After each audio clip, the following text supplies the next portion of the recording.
Breaking news చూస్తున్నాం. ఇటు Israel Gaza యుద్ధాన్ని అక్టోబర్ 10న అమెరికా వచ్చి ట్రంప్ వచ్చి మాట్లాడి సెటిల్ చేశాడు. సీజ్ ఫైర్ని అలో చేయాలి, సీజ్ ఫైర్ చేయాలి, ఒకరిపై ఒకరు కార్పులు జరుపుకోకూడదు అని చెప్పాడు. కానీ మళ్ళీ మొదలైంది గాజా ఇజ్రాయెల్ యుద్ధం అని చెప్పుకోవచ్చు. ప్రస్తుతానికి పాలస్తీనియుల్లో మారణాకాండం జరుగుతుంది. అక్కడ ఇటు గాజాపై ఇజ్రాయెల్ భీకర దాడులు చేస్తుంది.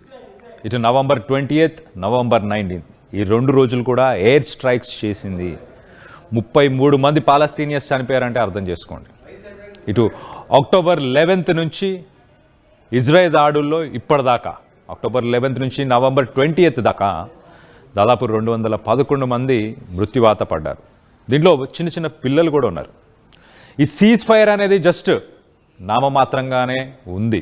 కాల్పుల విరమణ ఒప్పందం అనేది just for the sake of Trump నేను పీస్ ప్రమోట్ చేస్తున్నాను, వరల్డ్ పీస్ కోసం నేను ఉన్నాను అని చెప్పుకోవడానికి ఇది ఒక ఎగ్జాంపుల్, ఒక డీల్ చేసుకున్నాడు అంతే. కానీ అక్కడ కాల్పుల విరమణ జరగలేదు. గాజాపై ఇప్పటికీ దాడులు కొనసాగుతూనే ఉన్నాయి.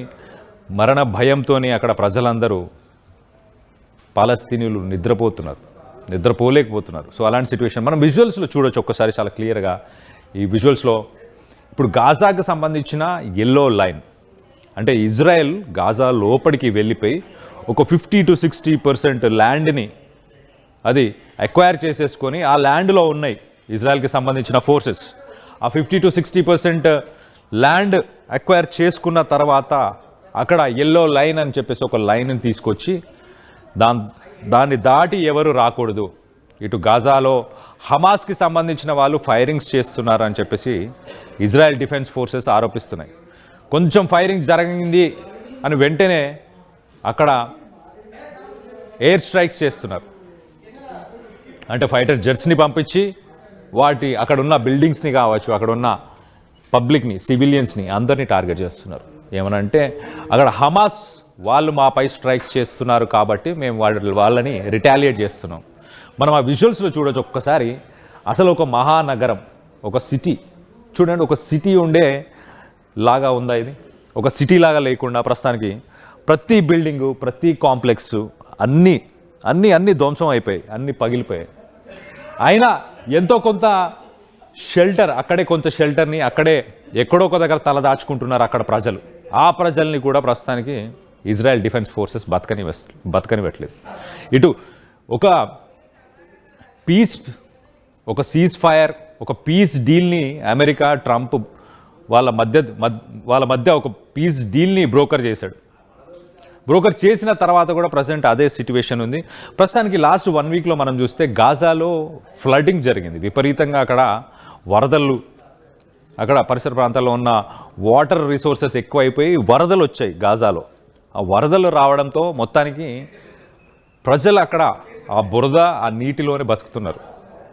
ఒక్కసారిగా వరదలు రావడంతో అక్కడ స్కిన్ డిసీజెస్, మిగతా డిసీజెస్, వైరల్ డిసీజెస్, ఇలాంటి డిసీజెస్ కూడా ప్రస్తుతం ఆ ప్రజల్ని బాధ పెడుతున్నాయి. సీజ్ ఫైర్ స్టార్ట్ చేసిన అక్టోబర్ 10 నుంచి ఇప్పటిదాకా 200 మంది చనిపోయారంటే ఆలోచించండి. సో నవంబర్ 19, నవంబర్ 20 ఈ 2 రోజులు యూనిస్ ఖాన్ అనే ఒక వ్యక్తి గాజా సిటీలో ఉన్నాడు. అతను పట్టుకునే ప్రయత్నం చేస్తున్నాం అని చెప్పేసి మొత్తానికైతే అక్కడ ఎయిర్ స్ట్రైక్స్ చేస్తే 32 నుంచి 36 మంది చనిపోయారు. దీంట్లో చిన్న చిన్న పిల్లలు కూడా ఉన్నట్టు తెలుస్తుంది. సో హమాస్ వాళ్ళు ఫైర్ చేస్తున్నారు కాబట్టి మేము ఇవన్నీ చేస్తున్నామని వీళ్ళు చెప్తున్నారు. కానీ గాజా మాత్రం ఇది ఒక ఊచకోత. సీజ్ ఫైర్, కాల్పులు విరమించుకుందామని చెప్పి మమ్మల్ని ఊచకోత కోస్తున్నారు అని చెప్పేసి గాజాకు సంబంధించిన వాళ్ళైతే చెప్తున్నారు. United nations security council resolution 2803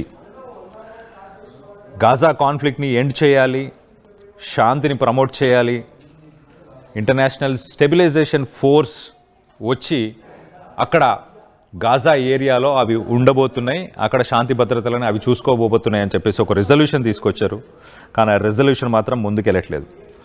last 1 వీక్లో ఆల్రెడీ గాజాలో ఇలాంటి పరిస్థితి ఉంది. ఎక్కడా కూడా మనుషులు ఉండలేని పరిస్థితి ఉన్న సమయంలో అక్కడ కొన్ని క్యాంప్స్ ఉన్నాయి. ఇప్పుడు యునైటెడ్ నేషన్స్కి సంబంధించి క్యాంప్స్, వరల్డ్ హెల్త్ ఆర్గనైజేషన్కి సంబంధించి క్యాంప్స్, ఇలాంటి క్యాంప్స్లో తలదాచుకుంటున్నారు ప్రజలు.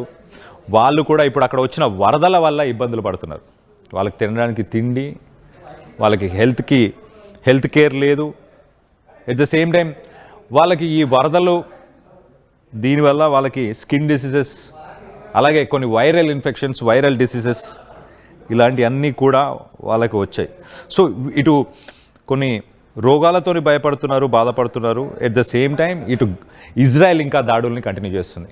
అసలు ఈ పీస్ డీల్ని బ్రోకర్ చేసిన తర్వాత కూడా కాల్పులు ఎందుకు జరుగుతున్నాయి? ఇటు గాజాలో ఇజ్రాయెల్ డిఫెన్స్ ఫోర్సెస్కి సంబంధించి 28 వ్యక్తులకు సంబంధించిన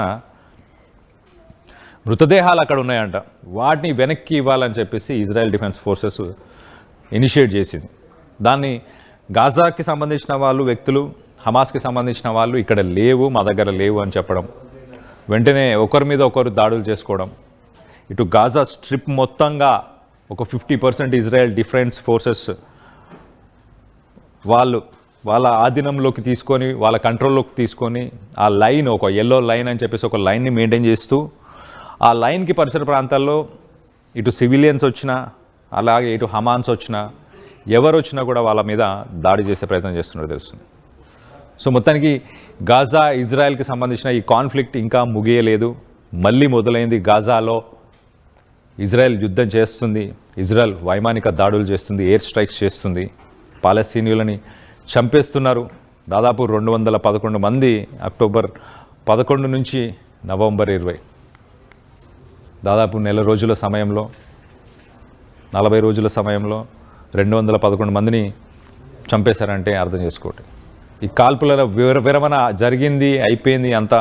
నేను శాంతి దూతనని చెప్పిన అమెరికా కానీ ట్రంప్ కానీ దీనిపై ఏం స్పందించట్లేదు. ప్రపంచ దేశాలు కూడా వీక్షిస్తున్నాయి. సో దీనికి సంబంధించి ఏదైతే గాజాకి రావాల్సిన హ్యుమానిటేరియన్ ఎయిడ్, అంటే వాళ్ళకి మెడిసిన్స్ కానీ, ఫుడ్ కానీ, క్లాతింగ్ కానీ, ఇలాంటి రావాల్సిన రూట్స్ని కూడా ఇజ్రాయెల్ డిఫెన్స్ ఫోర్సెస్ కట్టడి చేస్తున్నాయి. వాళ్ళకి ఆహారం కూడా అందని పరిస్థితి ప్రస్తుతానికైతే నెలకొంది. ఒక హ్యుమానిటేరియన్ క్రైసిస్ అని చెప్పుకోవచ్చు ప్రపంచంలోనే ఇది. సో దీనికి సంబంధించి మీరేమనుకుంటున్నారు? ట్రంప్ చేసిన పని సరైనదేనా? అతను చేసిన తర్వాత ఇప్పుడు ఎందుకు మాట్లాడట్లేదు? అండ్ ఇజ్రాయెల్ చేస్తున్న పనిని మీరు సమర్థిస్తున్నారా? ఇజ్రాయెల్ చేసే వైమానిక దాడులను మీరు సమర్థిస్తున్నారా? అండ్ హమాస్, గాజాలో ఉన్న హమాస్కి సంబంధించిన డిఫెన్స్ ఫోర్సెస్ వాళ్ళని సమర్థిస్తున్నారా? గతంలో ఇజ్రాయెల్ గాజాలో ఉన్న ప్రజలందరినీ ఇటు ఆఫ్రికాకి సంబంధించిన నార్త్ సుడాన్కి పంపించాలన్న ఆలోచన కూడా చేసినట్టు తెలుస్తుంది.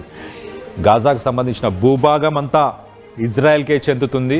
ఇక్కడ ప్రజలు బతికుంటే మీరు బతికుండలేరు, మీరు ఖచ్చితంగా చచ్చిపోతారు. కాబట్టి మీరు అందరూ అక్కడికి షిఫ్ట్ అవ్వండి, దేశాన్ని వదిలి వెళ్ళిపోండి, గాజాని కూడా వదిలి వెళ్ళిపోండి అని చెప్పేసి బహిరంగంగానే ఇజ్రాయెల్కి సంబంధించిన డిఫెన్స్ ఫోర్సెస్ కానీ, ఇజ్రాయెల్కి సంబంధించిన మంత్రులు కానీ వీళ్ళందరూ కూడా గతంలో కూడా చెప్పారు.